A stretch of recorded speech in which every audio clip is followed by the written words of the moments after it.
जय हिंद साथियों, मैं अंकित कुमार यादव आप सभी का स्वागत करता हूं सृष्टि ज्ञान केंद्र में, जहां हम पढ़ रहे हैं कक्षा 11वीं की पॉलिटिकल साइंस और जिसमें चल रहा है अध्याय 3 जिसका नाम है चुनाव और प्रतिनिधित्व। जिसमें अभी तक हमने ये समझ लिया है कि भारत में चुनाव किस प्रकार से होता है और उससे पहले हमने समझा था चुनाव और लोकतंत्र में क्या संबंध है। अब हम चल रहे हैं ये समझने कि भारत में चुनाव जो तरीका है चुनाव कराने का वो सर्वाधिक वोट से जीत वाली प्रणाली ही क्यों है। भारत ने क्यों सर्वाधिक वोट से जीत वाली ही प्रणाली को अपनाया है अपने चुनाव के लिए। वो कौन से कारण हैं जो भारत को सर्वाधिक वोट से जीत वाली प्रणाली को स्वीकार करने के लिए तैयार करते हैं। आप जानते हैं कि दुनिया में दो ही सबसे प्रसिद्ध तरीके हैं चुनाव कराने के, एक हमारा वाला सर्वाधिक वोट से जीत वाली प्रणाली और एक दूसरा कौन सा है, समानुपातिक प्रतिनिधित्व प्रणाली। तो आपने समानुपातिक प्रतिनिधित्व प्रणाली भी समझ लिया और आपने सर्वाधिक वोट से जीत वाली प्रणाली भी समझ लिया। आप जानते हैं कि हम अंग्रेजों के गुलाम थे। हम किसके गुलाम थे? अंग्रेजों के, अर्थात ब्रिटेन के हम गुलाम थे। और ब्रिटेन यहां से जब गया तब तक हमने अपने देश में 2 इलेक्शन करा लिए थे, है ना। 2 इलेक्शन उन्होंने कंडक्ट कराए थे हमारे देश में। तो हम ब्रिटेन के गुलाम थे और हमने उनकी शासन पद्धति में 2 बार, जैसी शासन पद्धति ब्रिटेन की थी उसी शासन पद्धति के तर्ज पर उन्होंने 2 बार भारत में भी चुनाव कराए थे। तो हम उस शासन पद्धति से वाकिफ हो गए थे, हम उस शासन पद्धति से वाकिफ हो गए थे। इस कारण से हमने फिर उसी शासन पद्धति को, संसदीय शासन पद्धति को ही अपने देश के शासन व्यवस्था को चलाने के लिए स्वीकार कर लिया, क्योंकि हम उससे फेमिलियर हो गए थे, हम उससे परिचित हो गए थे। सबसे बड़ा कारण यह है सर्वाधिक वोट से जीत वाली प्रणाली को स्वीकारने का, क्योंकि हम उस शासन पद्धति से क्या चिर परिचित थे और नई व्यवस्था को सीखना और सिखाना बहुत ही मुश्किल था। और इस शासन पद्धति में हमारे पास 2 विकल्प होते हैं।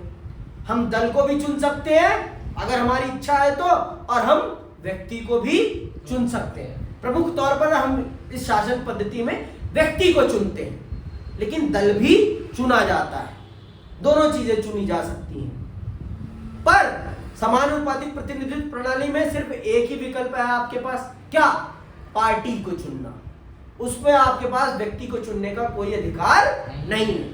तो ये भी एक सबसे बड़ी खासियत थी, ये भी एक सबसे बड़ी खासियत थी समानुपातिक प्रतिनिधित्व प्रणाली को ना अपनाकर सर्वाधिक वोट से जीत वाली प्रणाली को अपनाने का। आप जानते हैं कि भारत विविधताओं से भरा पूरा देश है। भारत में न एक भाषा है, न एक संस्कृति है, न एक भूगोल है।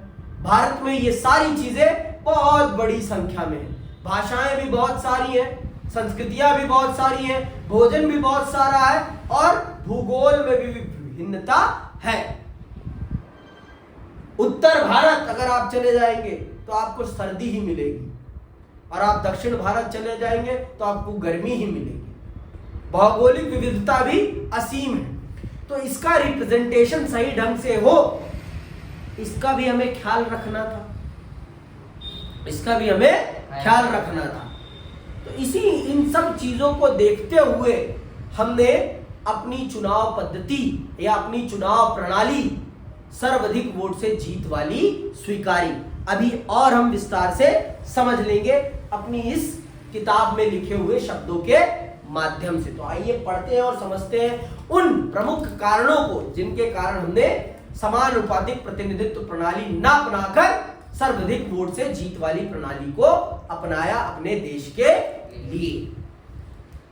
इस प्रश्न के उत्तर का अनुमान लगाना बहुत कठिन नहीं है। यदि आपने ऊपर बॉक्स में राज्यसभा के चुनाव प्रक्रिया के बारे में पढ़ा होगा तो आपको समझ में आ गया होगा कि यह प्रक्रिया काफी जटिल है। जो समानुपातिक प्रतिनिधित्व प्रणाली है वो बहुत ही जटिल है। बहुत ही पेचीदा है और जटिल और पेचीदा भारत में चलता नहीं है। और आपको मैं बता देता हूं, जब भारत आजाद हुआ था, भारत की साक्षरता दर सिर्फ 13% थी। भारत में सिर्फ 13% लोग ही पढ़े लिखे थे, सिर्फ 13%। 87% लोग अनपढ़ थे। समझ में आई बात? तो अगर हम पेचीदा चुनाव पद्धति अपनाते तो लोकतंत्र स्थापित हो पाता? बताओ भाई, लोकतंत्र स्थापित हो पाता अगर हम पेचीदा चुनाव पद्धति अपनाते? तो कदापि नहीं, संभव ही नहीं था। फिर समझ में आई बात? अगर हमें अपने चुनाव पद्धति को, अगर हमें अपने देश में लोकतंत्र को अपनाना था तो हमें फिर एक ऐसी पद्धति, चुनाव की पद्धति अपनानी थी जो कि सरल हो और देश की जनता के समझ में आती हो आसानी से। तो वो कौन सी थी? वो सर्वाधिक वोट से जीत वाली प्रणाली थी और जनता उससे चिर परिचित थी, क्योंकि 2 बार उससे उस प्रणाली में चुनाव हो चुके थे। चाहे पूरी देश की जनता ने वोट डाला हो या ना डाला हो, सुना तो जरूर था और पता भी था कैसे होता है। इसीलिए हमने उसी पद्धति को आगे बढ़ाने का सोचा। समझ में आई बात? आगे सुनो। जो किसी छोटे देश में लागू हो सकती है पर उपमहाद्वीप जैसे विशाल देश भारत में नहीं। सर्वाधिक वोट से जीत वाली व्यवस्था की सफलता इसकी लोकप्रियता का कारण है। उन सामान्य मतदाताओं के लिए जिन्हें राजनीति और चुनाव का विशेष ज्ञान नहीं है, इस पूरी चुनाव व्यवस्था को समझना अत्यंत सरल है। इसके अतिरिक्त चुनाव के समय मतदाताओं के पास स्पष्ट विकल्प होते हैं। मतदाताओं को वोट करते समय किसी प्रत्याशी या दल को केवल स्वीकृति प्रदान करना होता है। राजनीति की वास्तविकता को ध्यान में रखकर मतदाता किसी प्रत्याशी को भी वरीयता दे सकता है और किसी दल को भी। इसमें आपके पास दोनों विकल्प मौजूद हैं। सर्वाधिक वोट से जीत वाली प्रणाली में आपके पास दोनों विकल्प मौजूद हैं। आपका मन है प्रत्याशी को वोट देने का तो प्रत्याशी को डालें, और अगर आपको प्रत्याशी नहीं पसंद लेकिन किसी विशेष व्यक्ति को देश का प्रधानमंत्री बनाना है या किसी विशेष व्यक्ति को राज्य का मुख्यमंत्री बनाना है तो आप पार्टी को वोट डाल सकते हैं। आपके पास दोनों विकल्प मौजूद हैं। किसमें? सर्वाधिक वोट से जीत वाली प्रणाली में। परंतु ऐसा विकल्प आपको समानुपातिक प्रतिनिधित्व प्रणाली में नहीं मिलता है। समझ में आई बात? वह चाहे तो इन दोनों में मतदान के समय संतुलन बनाने की कोशिश भी कर सकता है। यह प्रणाली मतदाताओं को केवल दलों में नहीं वैध उम्मीदवारों में भी चयन का स्पष्ट विकल्प देती है। अन्य चुनावी व्यवस्थाओं में खास तौर से समानुपातिक प्रतिनिधित्व प्रणाली में मतदाताओं को किसी एक दल को चुनने का विकल्प दिया जाता है, लेकिन प्रत्याशियों का चयन पार्टी द्वारा जारी की गई सूची के अनुसार होता है। इस प्रकार किसी क्षेत्र विशेष का प्रतिनिधित्व करने वाला और उसके प्रति उत्तरदायी कोई एक प्रतिनिधि नहीं होता। इसमें आपको कदापि नहीं पता, समानुपातिक प्रतिनिधित्व प्रणाली में आपको कदापि नहीं पता कि आपका प्रतिनिधि कौन बनेगा। ये पार्टी तय करेगी अपने वोटिंग परसेंटेज के हिसाब से कि वो किसे उस क्षेत्र का प्रतिनिधि बनाती है। लेकिन आपको इस सर्वाधिक वोट से जीत वाली प्रणाली में यह स्पष्ट तौर पर पता है कि आपका प्रतिनिधि कौन होगा। अगर ये पार्टी जीती तो कौन होगा, अगर ये पार्टी जीती तो कौन होगा। लेकिन आपको समानुपातिक प्रतिनिधित्व प्रणाली में यह कदापि नहीं पता है कि आपका प्रतिनिधि कौन होगा। प्रतिनिधि का चयन कौन करेगी? पार्टी करेगी एट द एंड में। लेकिन यहां पर आपको सब पहले ही पता है कि कौन आपका उम्मीदवार है इस पार्टी का, कौन आपका उम्मीदवार है इस पार्टी का आपके निर्वाचन क्षेत्र के लिए। समझ में आई बात? इस प्रकार किसी क्षेत्र विशेष का प्रतिनिधित्व करने वाला और उसके प्रति उत्तरदायी कोई एक प्रतिनिधि नहीं होता, लेकिन सर्वाधिक वोट से जीत वाली व्यवस्था पर आधारित निर्वाचन क्षेत्रों में मतदाता जानते हैं कि उनका प्रतिनिधि कौन है और उसे उत्तरदायी ठहरा सकते हैं। समझ में आई बात? लेकिन सबसे महत्वपूर्ण बात यह है कि संविधान निर्माता समझते थे कि समानुपातिक प्रतिनिधित्व प्रणाली पर आधारित चुनाव संसदीय प्रणाली में सरकार के स्थायित्व के लिए उपयुक्त नहीं होंगे। अगले अध्याय में हम संसदीय प्रणाली की प्रकृति के बारे में पढ़ेंगे। इस व्यवस्था की मांग है कि कार्यपालिका को विधायिका में बहुमत प्राप्त हो। आप देखेंगे कि समानुपातिक प्रतिनिधित्व प्रणाली में स्पष्ट बहुमत मिलने में कठिनाई होगी, क्योंकि मतदाता के प्रतिशत के अनुपात में विधायिका में सीटें बढ़ जाएंगी। सर्वाधिक मत से जीत वाली प्रणाली में अनुमानन बड़े दलों या गठबंधनों को बोनस के रूप में कुछ अतिरिक्त सीटें मिल जाती हैं। ये सीटें उन्हें प्राप्त मतों के अनुपात से अधिक होती हैं। अंततः यह प्रणाली एक अस्थायी सरकार बनाने का मार्ग प्रशस्त कर संसदीय सरकार को सुचारू और प्रभावी ढंग से काम करने का अवसर देती है। देखो, समानुपातिक प्रतिनिधित्व प्रणाली में आपको वोटिंग परसेंटेज के हिसाब से सीटें मिलती हैं, तो उसमें किसी एक दल की कभी सरकार बनने का बहुत ही कम संभावनाएं होती हैं। किसी भी दल के पास बहुमत आना मुश्किल हो जाता है। लेकिन हमारी जो संसदीय प्रणाली है उसमें तो बहुमत की सरकार होना बहुत जरूरी है। तो सर्वाधिक वोट से जीत वाली प्रणाली में किसी एक दल को बहुमत या दलों के गठबंधन को बहुमत मिलना आसान हो जाता है। इसीलिए हमने सर्वाधिक वोट से जीत वाली प्रणाली अपनाई है, क्योंकि हमारे देश में संसदीय कार्यपालिका है। संसदीय लोकतंत्र है, इसलिए हमने सर्वाधिक वोट से जीत वाली प्रणाली अपनाई है। और हमारा देश कोई छोटा देश तो है नहीं, हमारा देश कोई छोटा सा देश तो है नहीं, इसीलिए हमने वो सिस्टम अपनाया है, जिससे कि देश में एक स्थिर सरकार बनी रहे और देश का राजनीतिक विकास होता रहे। समझ में आई बात? आगे सुनो।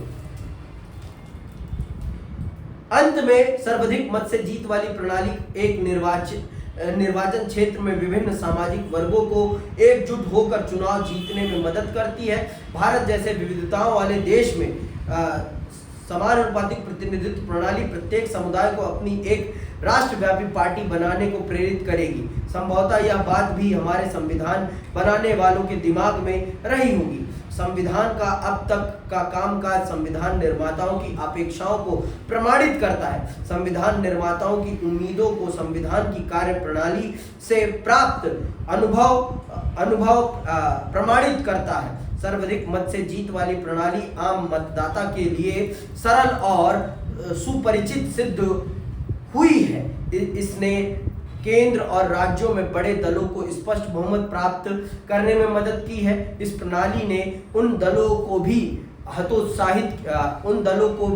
हतोत्साहित किया जो किसी एक जाति या समुदाय से ही अपने सभी वोट प्राप्त करते थे। सामान्यतः सर्वाधिक मत से जीत वाली प्रणाली से द्विदलीय व्यवस्था उभरती है। इसका मतलब है कि सत्ता के लिए दो प्रमुख प्रतियोगी हैं और यही दोनों बारी बारी से सत्ता प्राप्त करते हैं। नए दलों या किसी तीसरी पार्टी को इस प्रतियोगिता में सम्मिलित होने और सत्ता प्राप्त करने में कठिनाई होती है।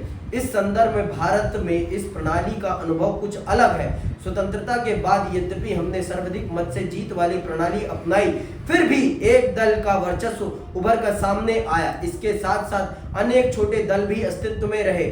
1989 के बाद भारत में बहुदलीय गठबंधन की कार्य प्रणाली को देखा जा सकता है। इसके साथ अनेक राज्यों में धीरे धीरे द्विदलीय प्रतियोगिता उभर रही है, लेकिन भारतीय दलीय प्रणाली की प्रमुख विशेषता यह है कि गठबंधन सरकारों के आने से नए और छोटे दलों को सर्वाधिक मत से जीत वाली प्रणाली के बावजूद चुनावी प्रतियोगिता में प्रवेश करने का मौका मिला है।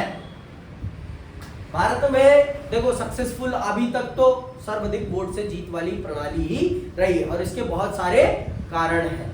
मैंने आपको प्रमुख तौर पर भी बता दिए पहले कि हम अंग्रेजों के अधीन थे, तो अंग्रेजों के देश में जो सिस्टम चलता था उन्होंने 2 बार यहाँ पर उस सिस्टम के अकॉर्डिंग चुनाव कराए थे, जिस कारण से हमने उसी सिस्टम में आगे बढ़ने का सोचा। और इसमें बहुत सारे आपके पास विकल्प हैं। इसमें आपके पास पार्टी को भी चुनने का अधिकार है और प्रत्याशी को भी चुनने का अधिकार है। इसमें आपको पहले से ही पता है कि आपके क्षेत्र का प्रत्याशी कौन होगा और आप एक समूह बनाकर भी इस चुनाव प्रणाली में अपनी राजनीतिक महत्वाकांक्षा व्यक्त कर सकते हैं। तो ये सारी विशेषताएं हैं जिन विशेषताओं को ध्यान में रखते हुए हमने सर्वाधिक वोट से जीत वाली प्रणाली को ही अपने देश के चुनाव सिस्टम के लिए अडॉप्ट किया। अब आते हैं अगले मुद्दे पर। अगला मुद्दा क्या है? अगला मुद्दा है निर्वाचन क्षेत्रों का आरक्षण। निर्वाचन क्षेत्रों का आरक्षण क्यों किया गया? कभी आपके मन में ये प्रश्न आया भी होगा तो आपको पता ही नहीं होगा। समझ में आई बात? आया ही नहीं है। पहली बात तो शकल पे जो ये मुस्कान आई ना, ये देख के ही पता चल गया कि आपको इस मुद्दे से कोई मतलब ही नहीं। आप बहुत अच्छे से जानते हैं कि देश में जाति के आधार पर भेदभाव हुआ है ना? जाति के आधार पर भेदभाव हुआ है, तो इसीलिए जाति के आधार पर आरक्षण भी है। तो आरक्षण सिर्फ शिक्षा में नहीं है, आरक्षण राजनीति में भी है, क्योंकि राजनीति देश की रूपरेखा को तय करती है। और जब तक जिस समुदाय पर अत्याचार हुआ है, जब तक उस समुदाय का राजनीतिक प्रतिनिधित्व नहीं होगा, तब तक उस समुदाय की दशा और दिशा ठीक नहीं हो सकती है। ये चीज हमारे संविधान निर्माता बहुत अच्छे से जानते थे। इसीलिए उन्होंने जिन समुदायों के साथ, जिन वर्गों के साथ जातीय आधार पर भेदभाव हुआ है, उनको भारत की राजनीति में प्रतिनिधित्व देने के लिए कुछ सीटों को आरक्षित कर दिया है और कहा है कि इन सीटों पर सिर्फ इस जाति के ही व्यक्ति को प्रतिनिधित्व करने का अधिकार है। वोट देने का अधिकार सबको है, लेकिन प्रत्याशी इसी जाति का होगा। इस जाति के बाहर का व्यक्ति यहां से प्रत्याशी नहीं बन सकता। समझ में आई बात? तो यह है निर्वाचन क्षेत्रों का आरक्षण। समझ में आई बात? बहुत स्पष्ट सी बात बताई मैंने आपको कि जाति के आधार पर भेदभाव हुआ था भारत में, इसीलिए जातीय आधार पर ही राजनीतिक प्रतिनिधित्व दिया गया है भारत में आरक्षण के तौर पर। अभी स्पष्ट तौर पर मैं आपको समझा देता हूं कि क्या है जातीय आधार पर निर्वाचन क्षेत्रों का आरक्षण। हमने पहले पढ़ा कि सर्वाधिक मत से जीत वाली प्रणाली में किसी निर्वाचन क्षेत्र में किसी उम्मीदवार को सबसे अधिक वोट मिल जाता है, उसे ही चुना हुआ घोषित कर दिया जाता है। इससे छोटे छोटे सामाजिक समूहों का अहित हो जाता है। यह भारतीय सामाजिक परिवेश में और अधिक महत्वपूर्ण है। हमारे यहाँ जाति आधारित भेदभाव का इतिहास रहा है। ऐसी सामाजिक व्यवस्था में सर्वाधिक मत से जीत वाली प्रणाली का परिणाम यह होगा कि दबंग सामाजिक समूह और जातियां हर जगह जीत जाएंगे और दलित उत्पीड़ित सामाजिक समूहों को कोई प्रतिनिधित्व प्राप्त नहीं हो पाएगा। हमारे संविधान निर्माता इस कठिनाई से वाकिफ थे और ऐसे दलित उत्पीड़ित सामाजिक समूहों के लिए उचित और न्यायपूर्ण प्रतिनिधित्व सुनिश्चित करने की आवश्यकता समझते थे। समझ में आई बात? स्वतंत्रता के पूर्व भी इस विषय पर बहस हुई थी और ब्रिटिश सरकार ने पृथक निर्वाचन मंडल की शुरुआत की थी। क्या है पृथक निर्वाचन मंडल? ये पहले मैं आपको बता देता हूँ। पृथक निर्वाचन मंडल वो निर्वाचन मंडल होता है कि जिसके लिए सीट आरक्षित है, सिर्फ वही वोट डाल सकते हैं, उनके अलावा कोई और वोट नहीं डाल सकता उस क्षेत्र में। मान लीजिए कि अगर एससी के लिए आरक्षित है सीट, तो एससी वर्ग के लोग ही वोट डालेंगे। वहां रहने वाले एसटी, ओबीसी, जनरल कैटेगरी के लोग वोट नहीं डाल सकते। इसे कहते हैं पृथक निर्वाचन मंडल। समझ में आई बात? इसे क्या कहते हैं? पृथक निर्वाचन मंडल। तो अंग्रेजों ने भारतीय समाज में फूट डालने के लिए ये किया, लेकिन हमारे पूज्य गांधी जी ने अंबेडकर साहब को मनाया और पूना पैक्ट के तहत इस चीज को खत्म करवाया कि एससी एसटी समाज को निर्वाचन क्षेत्रों में आरक्षण जरूर मिलेगा, लेकिन पृथक निर्वाचन क्षेत्र, पृथक निर्वाचन मंडल नहीं मिलेगा। वहां रहने वाले हर समूह को वोट डालने का अधिकार होगा, पर हाँ, सीटें आपके समुदाय को और आपके समाज को ही दी जाएगी आरक्षण के माध्यम से निर्वाचन क्षेत्र के। समझ में आई बात? आगे पढ़ूंगा। इसका अर्थ यह था कि किसी समुदाय के प्रतिनिधि के चुनाव में केवल उसी समुदाय के लोग वोट डाल सकेंगे। संविधान सभा के अनेक सदस्यों को इस पर शंका थी। इसका विचार था कि यह व्यवस्था हमारे उद्देश्यों को पूरा नहीं करेगी, इसीलिए आरक्षित निर्वाचन क्षेत्रों की व्यवस्था अपनाया गया। इस व्यवस्था के अंतर्गत किसी निर्वाचन क्षेत्र में सभी मतदाता वोट तो डालेंगे, लेकिन प्रत्याशी केवल उसी समुदाय या सामाजिक वर्ग का होगा जिसके लिए वह सीट आरक्षित है। ठीक है, इसे कहते हैं आरक्षित निर्वाचन क्षेत्र। जिस समुदाय के लिए सीट आरक्षित है उसी समुदाय का व्यक्ति उम्मीदवार बन सकता है, लेकिन वोट डालने का अधिकार वहां रहने वाले सभी नागरिकों को होगा। समझ में आई बात? अनेक ऐसे सामाजिक समूह हैं जो पूरे देश में फैले हुए हैं। किसी एक निर्वाचन क्षेत्र में उनकी इतनी संख्या नहीं होती कि वे किसी प्रत्याशी की जीत को प्रभावित कर सके, लेकिन पूरे देश पर नजर डालने पर वे अच्छे खासे बड़ी समूह के रूप में दिखाई देते हैं। उन्हें समुचित प्रतिनिधित्व देने के लिए आरक्षण की व्यवस्था जरूरी हो जाती है।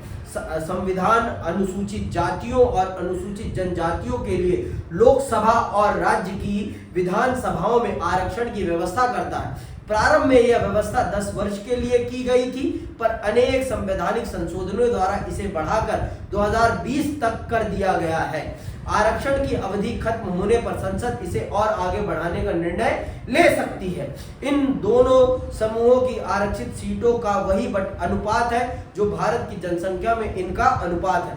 लोकसभा की 543 निर्वाचित सीटों में 84 अनुसूचित जाति और 47 अनुसूचित जनजाति के लिए आरक्षित है। समझ में आई बात?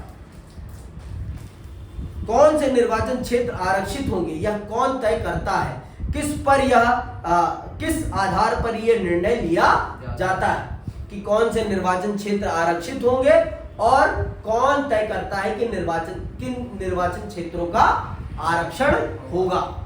समझ में आई बात? ये कौन तय करता है? इसका भी उत्तर जान लेते हैं भाई। यह निर्णय एक स्वतंत्र संस्था द्वारा लिया जाता है जिसे परिसीमन आयोग कहते हैं। राष्ट्रपति परिसीमन आयोग का गठन करते हैं। यह चुनाव आयोग के साथ मिलकर काम करता है। इसका गठन पूरे देश में निर्वाचन क्षेत्रों की सीमा खींचने के उद्देश्य से किया जाता है। प्रत्येक राज्य में आरक्षण के लिए निर्वाचन क्षेत्रों का एक कोटा होता है जो उस राज्य में अनुसूचित जाति या अनुसूचित जनजाति की संख्या के अनुपात में होता है। परिसीमन के बाद परिसीमन आयोग प्रत्येक निर्वाचन क्षेत्र में जनसंख्या की संरचना देखता है। जिन निर्वाचन क्षेत्रों में अनुसूचित जनजातियों की जनसंख्या सबसे ज्यादा होती है उसे उनके लिए आरक्षित कर दिया जाता है। अनुसूचित जातियों के मामले में परिसीमन आयोग 2 बातों पर ध्यान देता है। आयोग उन निर्वाचन क्षेत्रों को चुनता है जिसमें अनुसूचित जातियों का अनुपात ज्यादा होता है, लेकिन वह इन निर्वाचन क्षेत्रों को राज्य के विभिन्न भागों में फैला भी देता है। ऐसा इसलिए कि अनुसूचित जातियों को पूरे देश में बिखराव समरूप है। जब कभी भी परिसीमन का काम होता है इन आरक्षित निर्वाचन क्षेत्रों में कुछ परिवर्तन कर दिया जाता है। संविधान अन्य अपेक्षित या कमजोर वर्गों के लिए भी इस प्रकार के आरक्षण की कोई व्यवस्था नहीं करता। इधर लोकसभा और राज्यों की विधानसभाओं में महिलाओं के लिए आरक्षण की जोरदार मांग उठी है।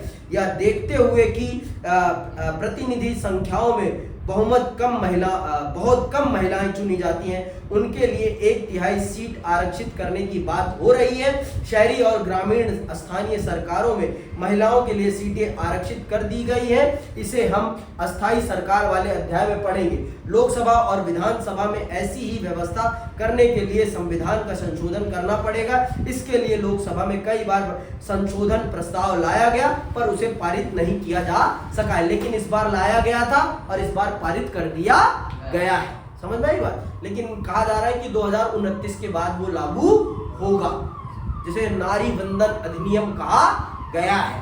तो इस प्रकार से परिसीमन आयोग ये तय करता है कि कौन से निर्वाचन क्षेत्र किस समुदाय के लिए आरक्षित होंगे, अर्थात SC ST में से किसके लिए आरक्षित होंगे।